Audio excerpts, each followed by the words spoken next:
নারী সংকটের সময় সহযোদ্ধা হয়, সংকট কেটে গেলে তাদের কেন সংসারে ফিরে যেতে বলা হয়?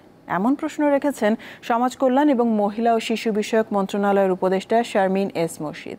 শনিবার রাজধানীর বাংলা একাডেমিতে নারী জাগরণের বিশিষ্ট নেত্রী, রাজনীতিবিদ, মুক্তিযুদ্ধের অন্যতম সংগঠক ও আন্দোলনকর্মী নূরজাহান মুর্শিদের ২১তম মৃত্যুবার্ষিকী উপলক্ষে আয়োজিত অনুষ্ঠানে এ কথা বলেন অন্তর্বর্তী সরকারের এই উপদেষ্টা।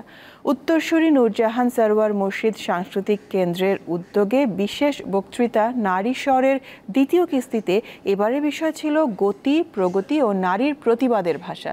অনুষ্ঠানে নূরজাহান মুর্শিদ নিয়ে প্রবন্ধ পাঠ করেন ডক্টর শাহমান মৈশান।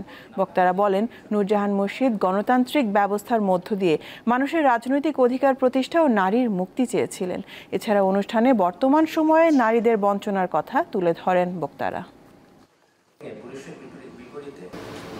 ৭১ আর ২৪ এই দুটো জায়গায় আমি দেখলাম আমাদের মেয়েদের আত্মত্যাগের যথাযোগ্য সম্মান কিন্তু আমরা দিতে পারিনি, দিইনি। কেন নারী সহযোদ্ধা হয় সংকটের সময়, এবং সংকটটা যখন পার হয়ে যায় তাকে অঙ্গুলি দেখিয়ে বলা হয় সংসারে ফিরে যাও।